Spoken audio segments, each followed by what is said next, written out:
नमस्कार, आप देख रहे हैं मोदी मुल्क और मुसलमान, साथ में आपके शिखा ठाकुर। मोदी सरकार में कई जन कल्याणकारी योजनाएं चलाई जा रही हैं और इन योजनाओं को लेकर के देश के मुसलमानों का क्या है सियासी मूड। प्रधानमंत्री मोदी के सबका साथ सबका विकास से कितने प्रभावित हैं मुस्लिम मतदाता, मुसलमानों तक कितनी पहुंची केंद्र सरकार की योजनाएं।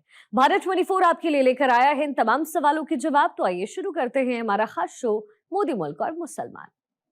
मोदी जी जो काम कर रहे हैं, हमारे समझ से देश हित में काम कर रहे हैं। देश के समाज, सारे समाज के लेकर के काम चल रहे हैं कि वो जमीन से जुड़े व्यक्ति हैं और जमीन से जुड़ा व्यक्ति उसके अंदर ना कभी घमंड आता है ना अहंकार होता है। मोदी जी ने आज वो काम करके दिखाया है कि उनके नीचे, सर के नीचे छत है। प्रधानमंत्री बहुत आए, बातें सभी करते हैं, लेकिन इनकी तरह कोई ऐसा प्रधानमंत्री नहीं बना जिसने जो वादा किया वो 101% निभा के दिया। हम लोग मोदी जी के साथ में भी हैं और मोदी जी की जितनी सेवाएं मिली हैं वो सब हम लोग संतुष्ट हैं। नमस्कार, आदाब, सत श्री अकाल। आप देख रहे हैं भारत 24 का खास कार्यक्रम मोदी मुल्क और मुसलमान। मैं हूं आपके साथ नीलेश चौहान। मेरी मौजूदगी इस समय उत्तर प्रदेश के शाहजहांपुर की धरती पर है। शाहजहांपुर की अगर हम बात करें तो आजादी के समय शाहजहांपुर जिले का विशेष योगदान रहा। चाहे शहीद अशफाक उल्लाह खां हो या राम प्रसाद बिस्मिल हो, चंद्रशेखर आजाद हो, सभी ने एक बार शाहजहांपुर की धरती पर आकर रणनीति बनाई कि किस तरीके से हमको अंग्रेजों से लड़ना है। आज हम बात करेंगे यहाँ के तमाम मुस्लिम समाज के जो लोग हैं उनसे कि मोदी सरकार आने के बाद कितना मुस्लिमों का उत्थान हुआ है, कितने योजनाएं जो सरकार की हैं इन तक पहुंची हैं, क्या अपेक्षाएं मोदी जी के शासनकाल में इनकी रही हैं, कितनी पूरी हुई हैं, उन तमाम मुद्दों पर चर्चा करेंगे। सर, सबसे पहले तो आपका भारत 24 पर स्वागत है। 2014 में केंद्र में मोदी जी सत्ता में आते हैं। उसके बाद से लगातार तमाम बातें कही गई कि मुस्लिमों को हम आगे बढ़ाने का काम करेंगे, पसमानदा मुस्लिमों को उनका हक दिलाने का काम करेंगे। कितना संतुष्ट है मोदी जी के कार्यकाल से? जब मोदी जी की सरकार 2014 में आई, लेकिन जब सरकार आई, सरकार का लोगों ने काम देखा तो उसका रिजल्ट 2019 में देखने को मिला कि सरकार रिपीट हुई।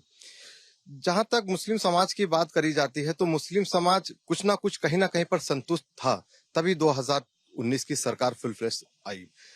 अब 2019 के बाद की बात करी जाए तो 2024 में सरकार रिपीट हुई है, तो इसका मतलब कि सब लोग संतुष्ट हैं इस चीज से लेकर। कश्मीर में जिस तरीके से घटना हुई पहलगाम में, उसके बाद से शाहजहांपुर में भी विरोध देखने को मिला। कैसे देखते हैं कि कश्मीर में घटना हुई लेकिन सबको एक बराबर कहा जा रहा है कि मुस्लिम समाज ऐसे कर रहा है, वैसे कर रहा है? नहीं, ये गलत करा उन्होंने। कश्मीर में जो घटना हुई है वो गलत है। बाकी हम लोग सब एक साथ हैं, कोई वो नहीं, भेदभाव नहीं हम लोग करते हैं। आपका क्या नाम है? और युवा भी हैं, तो ऐसे में आपका दायित्व ज्यादा बढ़ जाता है कि अपने साथियों को साथ में लेकर चलें। और मोदी जी की जो योजनाएं हैं, खासतौर पर कोरोना काल में देखने को मिला कि जब सभी चीजें बंद थी तो सरकार क्या वाकई में आप लोगों तक दवाई, पानी या खाने की व्यवस्था करा रही थी? जी, मोदी जी की जो भी हम लोग की सब सेवाएं आई हैं उनकी, उससे हम लोग सब सहमत हैं। जैसे कि इलाज, ठीक है, टाइम पे पानी, बहुत सी कठिनाई थी, नालियां, सफाई, कूड़ादान, व्यापार के लेकर भी बहुत मामला खराब थे। अब जो योजनाएं बनी हैं सबका हम लोगों को लाभ मिला है और हम लोग मोदी जी के साथ में भी हैं और मोदी जी की जितनी सेवाएं मिली हैं वो सब हम लोग संतुष्ट में हैं और पहले से बेहतर है नतीजा। कितना बदला है शाहजहांपुर में विकास का जो काम था, केंद्र सरकार की तरफ से कराए गए हों या उत्तर प्रदेश सरकार की तरफ? लगभग अब तो पहले से कम 70 से 80% यहाँ पर जो है बदलाव हो चुका है। और जब से हमारे खन्ना जी जो आए, जब से बने हैं, और उसमें भी पहले भी नगर निगम से लेके नगर पालिका पहले था, नगर निगम अब हुआ, और कई रोडें हैं, कई टंकियों पानियां हैं, बहुत सी चीजें ऐसी हैं जिसमें बदलाव हुआ और हम लोग को बहुत संतुष्टि है इस चीज से। सर, इस समय देश में सबसे ज्यादा चर्चा का विषय है one nation one election. Shahjahanpur की जनता, खासतौर पर मुस्लिम समाज की जनता क्या सोचती है? ये वन नेशन वन इलेक्शन बहुत ही अच्छे सुझाव है। इसके आने से देखिए, वन नेशन वन इलेक्शन होता है तो सबसे पहले चीज ये है कि इसमें जो आर्थिक नुकसान है, भाई आज उत्तर प्रदेश में चुनाव हो रहा है, कल बिहार में चुनाव होगा, परसों झारखंड में होगा, तो हमारी जो सरकारी मशीनरी का जो यूज होता है उससे हम लोग बचेंगे। एक देश एक चुनाव अगर होगा तो उस बहुत ही अच्छी चीज है, जैसे फॉरेन कंट्री वगैरह में होता है। लेकिन एक चीज है यहाँ पर, ये डिजिटल हो, आदमी अपने मोबाइल से अपना वोट करेगा तो ये कामयाब होगा। बैलेट पेपर से होगा या ईवीएम से होगा तो इसमें समय लगेगा। आज दुनिया के बहुत से देश ऐसे हैं जहां पर एक ही बार में एक ही चुनाव होता है। सुझाव अच्छा है, इसके हम लोग समर्थन में भी हैं और मोदी जी अगर इसको लाते हैं तो हम लोग पूरा सहयोग हमारा उनके साथ रहेगा। सर कैसे देखते हैं मोदी जी के कार्यकाल को कि मोदी जी कह रहे थे कि जब हमारी सरकार बनी तो लोग जो है दुकानों पर जाते थे, डिजिटल नहीं होता था, लूटपाट होती थी। अब आप सब्जी के ठेले पर भी जाते हैं तो वहां पर भी ऑनलाइन भुगतान कर सकते हैं। ऑनलाइन भुगतान की सुविधा तो मिली है पब्लिक को, जेब में कैश नहीं रखना पड़ता, ज्यादा जेब नहीं कटती है। मोदी जी कहते हैं कि प्रधानमंत्री आवास योजना के तहत मुस्लिमों को भी उनका आवास देने का काम किया गया है। क्या वाकई में आपको शाहजहांपुर में दिखाई दिया कि मुस्लिम समाज के लोगों को आवास मिला हो? आवास तो मिले हैं कुछ लोगों को, उधर काफी काशीराम में। हाँ, मुस्लिम अब हिंदू का रेशियो नहीं मालूम का, लेकिन मिले हैं मुस्लिम को। 2014 से पहले हम सब देखते थे कि लोग खुले में शौचालय जाते थे। अब कितना परिवेश बदला है, क्योंकि मोदी जी ने हर गांव में टॉयलेट की व्यवस्था कराई, घरों घरों तक टॉयलेट की व्यवस्था कराई। क्या वाकई में मुस्लिम समाज तक वो सुविधाएं पहुंची हैं जो सरकार दावे करती है? हाँ, बिल्कुल पहुंची है, ज्यादातर पहुंची है। शौचालय जो भी बनवाए हैं उससे बहुत ज्यादा फायदा हुआ है। गांव के अंदर जो लेडी महिलाएं थी खेतों वगैरह में जाया करती थी, इससे कुछ दुर्घटनाएं बढ़ा करती थी, वो कम हुई है। इससे बेनिफिट मिला है सभी को, इसमें कुछ बात नहीं है। कश्मीर की जो घटना हुई है, आतंकवादी घटना में 26 लोग मारे गए, उसको कैसे देखते हैं? किस तरीके से मुस्लिम समाज का विरोध है? मुस्लिम समाज का इसमें जो है एक तरफा हिंदू मुस्लिम करा, ये गलत है। क्यों? आतंकवाद का कोई भी मजहब नहीं होता है। मारने वाला कोई भी ये नहीं है कि हिंदू है मुसलमान, वो सिर्फ एक आतंकवादी है। उसमें अगर वो हिंदू का नाम लेके मारा तो गलत मारा है, क्योंकि उसमें मुस्लिम भी मारा है। मेरा भाई भी उसमें था, उसने मगरा आगे बढ़ कर, और जब जब देश की जरूरत पड़ी हर मुसलमान आगे बढ़ा इसमें है। आप अभी कुंभ के मेले में देख लिए, मुसलमान ने बढ़ चढ़ के हिस्सा लिया है, तो इसमें कोई ऐसी बात नहीं है। मेले की बात हुई है और ये शहीद अशफाकुल्लाह खां की धरती है, तो आपसे जानना चाहेंगे कि मोदी सरकार की जो योजनाएं खासतौर पर मुस्लिम समाज के लिए, पसमानदा मुस्लिमों के लिए हैं, क्या वाकई में उन तक पहुंच रही हैं? देखिए, मैं सबसे पहले तो ये बताना चाहूंगा कि मोदी जी जो हैं प्रधानमंत्री, देश के प्रधानमंत्री हैं, ना किसी एक समाज के, ना एक किसी जात के हैं। इसलिए जो भी योजनाएं चल रही वो सारे समाज को लेकर के चल रही है, और सारे समाज, उसमें मुस्लिम समाज जिसको जहां जहां जरूरत है और जहां जहां उसमें आ रहा है, भागीदारी उसकी हो रही है। तो हमारे समाज योजनाएं में तो कोई मालूम विरोधाभास नहीं है, और सबको योजनाएं मिल रही, मुसलमानों को भी मिल रही, सारे समाज को मिल रही है, उसमें कोई दिक्कत नहीं है। सरकार दावे कर रही है कि जब से सत्ता में वो आए हैं, मुस्लिम महिलाओं के उत्थान के लिए बड़े पैमाने पर काम किए गए। क्या लगता है कि मुस्लिम महिलाओं के उत्थान के लिए काम किए गए हैं या नहीं किए? नहीं, काम किए गए, बहुत तेजी के साथ, बहुत अच्छे काम। देखिए, ऐसा है, योजनाएं सरकार जो होती, जन कल्याणकारी योजना जनता के हित के लिए चलाती, चाहे कोई भी योजना हो, कोई भी सरकार हो। और हमारे समझ ये है कि वो सरकार योजनाएं जो चलाती है, जो उसमें आ जाते हैं उनको अच्छा लगता, जो नहीं आते हैं उनको दिक्कत होती है। इसलिए जो है ये योजनाएं जितनी है, और रही बात महिला सशक्तिकरण की है, तो वो पूरे समाज को लेकर काम किया है, मुस्लिम समाज के भी परिवार के लिए काम किया है, अन्य समाज के लिए भी काम किया है। तो इसलिए जो है मोदी जी जो काम कर रहे हैं, हमारे समझ से देश हित में काम कर रहे हैं, देश के समाज, सारे समाज को लेकर के काम चल रहे हैं। और मोदी जी जो है जन कल्याणकारी योजनाएं चला रहे हैं, देश हित में काम कर रहे हैं, और देश को हमारे समझ से बहुत ही ऊंचाई तक ले जाने की कोशिश कर रहे हैं, और बहुत बेहतर काम कर रहे हैं। अगर हम मुस्लिम समाज की बात करें तो अक्सर देखा जाता है कि मुस्लिम समाज तमाम जो है धंधे चलाता है, तो ऐसे में क्या मुद्रा लोन का जो लाभ है वो मुस्लिम समाज के लोगों को मिल रहा है? मुद्रा लोन का जो मोदी जी ने किया है, इसको ज्यादातर लोगों को मिल लिया, और ये बहुत अच्छी योजना है, जिससे हर वर्ग के लोग को इसका मिल लिया है, और हर वर्ग इससे आगे बढ़ रहा है। और बहुत सारी योजनाएं हैं, अभी तो 10 लाख पे उन्होंने सब्सिडी दी है, 2.5 लाख रुपए, और इससे हमारा व्यापार बढ़ेगा, हिंदुस्तान आगे बढ़ेगा। जितनी योजनाएं दे रहे हैं ये बेहतर है, मगर हर व्यक्ति को मिल नहीं पाती हैं, व्यक्ति वहां तक पहुंच नहीं पाता है। इसके लिए थोड़ा सारा प्रशासन को सहयोग करना चाहिए। एक सवाल और आपसे लेते हैं कि मोदी जी का जब भी जिक्र होता है तो लगातार कहा जाता है कि वो चाहे उज्ज्वला योजना हो या गांव क्षेत्र में जहां बिजली नहीं थी वहां बिजली की व्यवस्था कराई गई, निःशुल्क कनेक्शन दिलाए गए। शाहजहांपुर की बात करें तो ये बरेली मंडल में आता है। कितना विकास कार्य जो केंद्र सरकार की योजनाएं हैं वो यहाँ पर दिखाई देता है? यहाँ पर ज्यादातर जितनी योजनाएं थी यहाँ पर आई हैं। हमारे जो मंत्री जी हैं इन्होंने ज्यादातर योजनाएं यहाँ पर लेके आए हैं, और उसका सहयोग यहाँ पर हमारे शाहजहांपुर वासियों को सबको मिल रहा है। यहीं पर हमारा जो एक रोड बन रहा है, 1 नंबर जो प्लेटफार्म बन रहा है, ये बहुत बढ़िया बना रहे हैं। इसे काफी 1000 करोड़ रुपया इसमें लगेगा, और भी रोडों का चयन हो चुका है यहाँ पर। तो ये 25-30 तक 30 तिलक शाहजहानपुर आपको एकदम से बदला मिलेगा। और हमारे बीडीएम साहब ने एक बात कही थी, पीस मीटिंग में गए थे तो उन्होंने ये कहा था कि आप लोगों का सहयोग चाहिए है, आप लोग हमारे साथ में खड़े हो, वरना जो हमारा शहर, पुराना शहर जो है ये पुरानी रह जाएगा, शहर कहीं और बच जाएगा अगर आप लोगों ने हमारा साथ नहीं दिया। हम तो ये चाहते हैं किसी वर्ग का इंसान हो उसको सहयोग करना चाहिए इन काम में। जो महानगर हमारा बना है और इसको आगे बढ़ाने के लिए जनता का सहयोग सबसे ज्यादा चाहिए इसमें। और भी लोग हमारे साथ बातचीत करने के लिए मौजूद हैं, हम इनसे भी बात करने की कोशिश करेंगे। गंगा एक्सप्रेसवे यहाँ से निकल रहा है, तो गंगा एक्सप्रेसवे का शाहजहांपुर के लोगों को कितना फायदा मिलेगा? ये तो बहुत फायदा मिलेगा और ये एक बड़ी सोच है और बहुत नई उम्मीद है। इससे हम लोग कई लोगों को फायदा होगा और वहां पर कुछ व्यापार भी बढ़ेगा। और जो गंगा एक्सप्रेस का जो काम चल रहा था वो कई साल से चल रहा था, जो आज कामयाबी मिली है। और हम लोग शाहजहांपुर के वासी जितने भी लोग हैं सब इस बात पर सहमत है, बहुत खुश हैं। हम जहां इस समय खड़े हैं ये उत्तर प्रदेश सरकार में वित्त मंत्री सुरेश खन्ना जी की विधानसभा है। कितना उन्होंने यहाँ पर काम किया है, चाहे वो केंद्र की योजनाएं आप तक पहुंचाने का हो या फिर उत्तर प्रदेश सरकार की योजनाएं पहुंचाने का मामला रहा हो। उनका काम तो कितने हो कितने नहीं गिनाए जाए, उनके तो बहुत ही काम हुए हैं यहाँ। सबसे पहले जैसे कि यहाँ पर इलाज का जो हमारे पुराने अस्पताल में, बड़े अस्पताल में होते हैं, उससे कई अच्छे से अच्छे डॉक्टर यहाँ प्रोवाइड कराए गए हैं और मरीजों का बहुत अच्छा देखभाल होता है। यहाँ के रोड हैं, यहाँ के पार्क हैं, आप देख भी रहे होगा इसी लोकेशन पर हम लोग जहाँ खड़े हैं, ये सब खन्ना जी की देन है और बहुत अच्छा काम हुआ है यहाँ पे। आपसे जानना चाहेंगे कि कितना बदलाव आप देख रहे हैं पहले 10 साल पहले, अगर हम यहीं इसी जगह की बात करें और 10 साल बाद आज हम जहाँ खड़े हैं, कितना बदला है शाहजहांपुर? जहां पर हम लोग खड़े हैं इस जगह पर शहीद उद्यान, ये किसी जमाने में यहाँ पर कूड़ा पड़ता था। आज माननीय सुरेश कुमार खन्ना जी की ही देन है कि सन 1997 में ये पूरा पार्क बना था।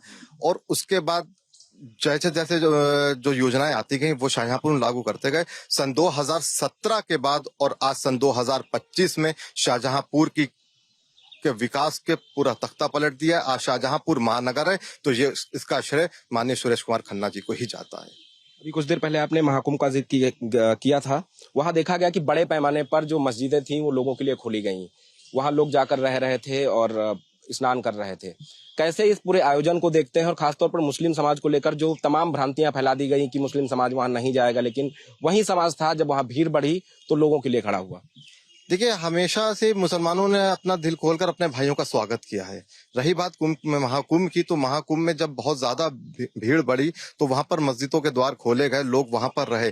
जो कुंभ से लौट कर आया है उसके दिल में आज मुसलमानों के लिए प्रेम है, मुसलमानों के दिल में हमेशा से अपने भाइयों के लिए प्रेम था। मोदी जी का तीसरा कार्यकाल है, तीसरे कार्यकाल में सबसे अच्छी बात आपको मोदी जी की कौन सी लगी? क्योंकि अक्सर वो देखा जाता है कि सफाई कर्मचारियों के साथ बैठकर देश का प्रधानमंत्री खाना खाता है, उनके पैर धोता है। कौन सी ऐसी चीज उनकी अच्छी लगी मुस्लिम समाज के लोगों को, खासतौर पर आपको? एक शब्द कि जमीन से जुड़े व्यक्ति हैं। पूरी बात का एक ही जवाब है कि वो जमीन से जुड़े व्यक्ति हैं और जमीन से जुड़ा व्यक्ति उसके अंदर ना कभी घमंड आता है ना अहंकार होता है। आज अगर सफाई कर्मचारी के साथ बैठे हुए हैं वो या किसी गरीब ठेले वाले के साथ खड़े हुए हैं तो ये हमारे देश की खूबी है और लोकतंत्र की खूबी है कि उनके अंदर अहंकार नहीं है। यही सबसे बड़ी खूबी है। सबसे ज्वलंत मुद्दा है पहलगाम। पहलगाम को लेकर किस तरीके का विरोध आप दर्ज कराना चाहते हैं? योगी और मोदी से क्या कहना चाहते हैं? देखिए, पहलगाम में जो हुआ वो अफसोस है उस बात का। किसी का भाई, किसी का बाप दुनिया से चला गया, इसका हर व्यक्ति को बहुत बड़ा अफसोस है। और जिन लोगों ने करा है उनसे आतंकवादियों से बदला लेने की जरूरत है। उसके लिए हमारा हर व्यक्ति खड़ा है। मौलाना साहब कुछ कहना चाहते हैं? पहलगाम के लिए तो मुस्लिम समाज एकदम बिल्कुल बैठा हुआ है। बिल्कुल अगर जो कह दिया जाए तो मुस्लिम समाज सबसे पहले पाकिस्तान को मान लो घर में घुस के मारने के लिए तैयार है। क्योंकि ये जब आतंकवादी जो है ये मुस्लिम समाज नहीं, ये कोई समाज नहीं है, ये असामाजिक तत्व है, ये अराजक तत्व है। हिंदुस्तान में क्या पूरे वर्ल्ड में जो है जहां भी अराजकता है उसको घुस घुस के उसके घर में मारना चाहिए, चाहे जहां भी हो। और खासकर हम आपको बता दें, मुस्लिम जो है धर्म जो है अमन का प्रतीक है, अमन और शांति का प्रतीक है। यहाँ पर अगर जो हम आपके साथ खड़े हैं, अगर जो आपको तकलीफ हो रही तो ये मुसलमान अगर जो हम हैं तो आपको तकलीफ नहीं होने देंगे। मारना काटना तो बहुत दूर की बात है। अगर जो भी पक्का और सच्चा मुसलमान है तो वो हिंसा के खिलाफ है। और आज जो पहलगाम में जो हुआ है, इसके लिए हम लोग पूरी तरीके तत्पर तैयार। अगर मोदी जी हम लोगों को जरा भी दे दें, छूट दे दें, तो हम लोग पाकिस्तान को निपटाने के लिए बहुत काफी हैं। अगर मोदी जी सिर्फ ये कहते हैं कि खाली मुसलमान ही ले लें, तो हम लोग जा करके उनके घर में एक एक को जो है निपटा के आएंगे। ये मेरा वादा है। अगर मोदी जी तक मेरी ये बात पहुंचाए तो हम लोगों को केवल इजाजत दे दें कि ऐसी घटनाएं दोबारा हिंदुस्तान में नहीं घटने देंगे। पाकिस्तान की औकात नहीं जो मेरे यहाँ हिंदुस्तान में आंख दिखा के, क्योंकि उत्तर प्रदेश भी अगर मेरा सीधा खड़ा हो जाए ना, तो पाकिस्तान में जो है अगर मुट्ठी भर हिंदुस्तान में मिट्टी डाल देंगे तो पाकिस्तान का नामो निशान मिट जाएगा। हिंदुस्तान का मुसलमान सिर्फ काफी है पाकिस्तान को निपटाने के लिए। बस हमें छूट दे दी जाए एक बार कि आप लोग सिर्फ हिंदुस्तान के मुसलमानों से कहते हैं कि आप पाकिस्तान को निपटा दीजिए। ना फोर्स की जरूरत है, ना किसी चीज की जरूरत है। पाकिस्तान नेस्तो नाबूद हो जाएगा। आप क्या कहना चाहते हैं? बिल्कुल सही बात है, बिल्कुल यही सबका नारा है। मोदी जी के साथ ये आवाज हमारी भी पहुंचा दी जाए कि हमारे घर का बच्चा उनके साथ है, और जो ये हुआ है ये बहुत गलत हुआ है, और मोदी जी के साथ में है। और मुसलमान एक तरफा मुसलमान जो है पाकिस्तान पे चढ़ाई करेगा। जब जनता की बात होती है तो व्यापार की भी बात होनी चाहिए।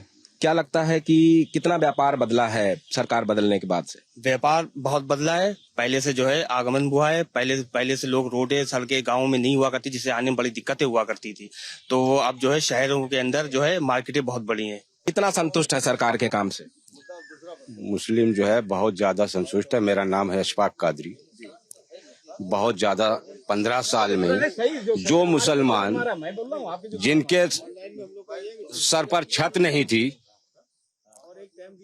हर जाति को मोदी जी ने वो काम करके दिखाया है कि जो लोग कच्चे मकानों में रहा करते थे, मोदी जी ने आज वो काम करके दिखाया है कि उनके नीचे सर के नीचे छत आ गई है। उन मुसलमानों के लिए और हर जाति के लिए मुस्लिम उसका क्या नाम किया है मोदी जी ने, जिनको सोच भी नहीं सकते थे कि कभी बेचारे वो घर बना लेंगे। मोदी जी ने जो मकान की स्कीम चलाई है, प्रधानमंत्री योजना, वो बहुत बेहतर चलाई है, बहुत अच्छी चलाई है। 2 बातें और कहना चाहते हैं वक्फ बोर्ड के लिए। जो वक्फ बोर्ड का विपक्ष हमारे मुस्लिम भाइयों को एक हवा बना के रखा है, ठीक है। वो मुस्लिम जितने भी हैं उनको एक हवा बना दिया कि मुस्लिम उसका क्या नाम जे वक्फ कानून लिया है और फलाना हो गया।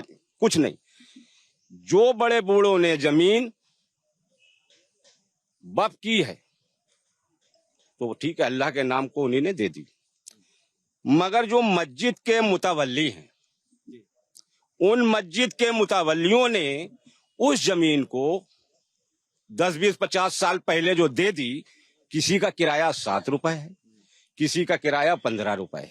मगर वो जमीन मस्जिद के मुतवल्लियों ने उनको कब्जा करने के लिए दे दी क्या? वो आज भी कब्जा करे हुए हैं। उन मुसलमानों से जमीन आज तक नहीं खाली हो पा रही, तो वो अल्लाह के घर में ना तो किराया जा रहा है।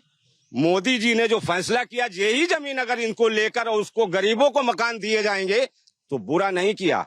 विपक्ष सिर्फ जो है, सिर्फ विपक्ष के पास कोई मुद्दा नहीं है, सिर्फ मुसलमान को जो है विभाजित करना, बांटना। गुलाम मोहम्मद साहब वक्फ बोर्ड को लेकर बात कर रहे थे। उनका कहना है कि पारदर्शिता रखे तो बिल सही है। कितना संतुष्ट है मोहम्मद साहब की बात? हम उनकी बात से सहमत है। उन्होंने जो भी कहा जनसेवा के हित के लिए बात कही, जो भी उन्होंने विचार रखे अपने बेहतर रखे, अच्छे रखे। बाकी तो ये माननीय मुख्यमंत्री जी जो भी हम लोगों के लिए कर रहे हैं, मतलब मोमडन के लिए बेहतर और अच्छा कार्यरत कर रहे हैं। मुझे लगता है कि बहुत ही बेहतर ये 5 साल जाने वाले हैं। तीसरे कार्यकाल में मोदी जी ने कितना देश का विकास किया है, खासतौर पर मुस्लिम समाज को क्या उनकी योजनाओं का लाभ मिला है? कितना मिला है? सारा मिला है। आप हमें एक बात बता दीजिए, जो भी प्रधानमंत्री या मुख्यमंत्री जी योजनाएं चला रहे, इसमें कौन सी ऐसी योजनाएं हैं जिसमें मुसलमानों को फायदा नहीं मिला? चाहे वो झुग्गी झोपड़ी वाला हो, इसका लोन आप देख लीजिए, डूडा ऑफिस जाकर लिस्ट देख लीजिए, सबसे ज्यादा जो है मुसलमानों की लाइन उसमें मिलेगी आपको। सरकार लगातार दावे करती है कि मुस्लिम महिलाओं के उत्थान के लिए वो काम कर रही है। क्या वाकई में सरकार काम कर रही है? ये सच्चाई है, क्योंकि मैं भी इसका प्रमाण हूँ। और आज जो मैं मजबूती के साथ वकालत कर रही हूँ, भारतीय जनता पार्टी, माननीय मोदी जी, माननीय योगी जी के द्वारा मुझे भी बहुत से लाभ मिले हैं, जो मैं मजबूती के साथ आज अपने 2 बच्चों को पाल रही हूँ। और अपनी वकालत कर रही हूँ, आगे की तैयारी भी कर रही हूँ। और रही योजनाओं की बात, तो हमारी माताएं बहनों को आप देख ही रहे हैं, क्या कहते हैं, सबसे ज्यादा राशन कार्ड जो है वो महिलाओं के ही बने, और वो छोड़िए महिलाओं को जो है वो मुखिया बना दिया। आज जो है वो हम मजबूती से महिलाएं जो काम कर रही हैं मुस्लिम समुदाय की, वो जो है भारतीय जनता पार्टी के ही द्वारा संभव था। ये पूरा कार्यकाल मोदी जी का देखा जाए तो कितना ज्यादा संतुष्ट करने वाला है? 101% मुसलमान संतुष्ट है, क्योंकि आज तक जब से देश आजाद हुआ, प्रधानमंत्री बहुत आए, वादे सभी करते हैं, लेकिन इनकी तरह कोई ऐसा प्रधानमंत्री नहीं बना जिसने जो वादा किया वो 101% निभा के दिया। चाहे वो राम मंदिर हो, चाहे वो कश्मीर हो, चाहे वो आवास हो, चाहे वो राशन हो। जब जब राशन की बात आई तो लोग कह देते हैं, जब भी वो राशन बढ़ाते हैं 6 महीने के लिए, कि ये तो अपने चुनाव के फायदे के लिए कर रहे हैं। अरे तुम भी करते ना, तुम्हारी भी तो सरकारें रहीं। कोई भी गलत काम भारतीय जनता पार्टी की सरकार में नहीं होगा, नहीं होगा, नहीं होगा। हमारे साथ शाहजहांपुर की धरती से, मुस्लिम समाज से तमाम लोग मौजूद थे, जिन्होंने बताया है कि 15 सालों का जो कार्यकाल है वो मोदी जी का कैसा रहा और इन 15 सालों में कितना देश और प्रदेश बदला है। खास तौर पर चाहे वक्फ बोर्ड का मसला हो, या फिर मदरसों के ऊपर कार्रवाई का मुद्दा हो, या फिर मुस्लिम समाज के उत्थान को लेकर जो सरकार योजनाएं चला रही है, उन पर खुलकर बातचीत की है और साफ तौर पे कहा है कि सरकार बेहतर काम कर रही है। पूर्ववर्ती सरकारों ने अगर इस तरीके का काम किया होता तो शायद आज मोदी जी की जगह उनका नाम लिया जा रहा होता। वीडियो जर्नलिस्ट रोशन यादव के साथ नीलेश चौहान, भारत 24, शाहजहांपुर।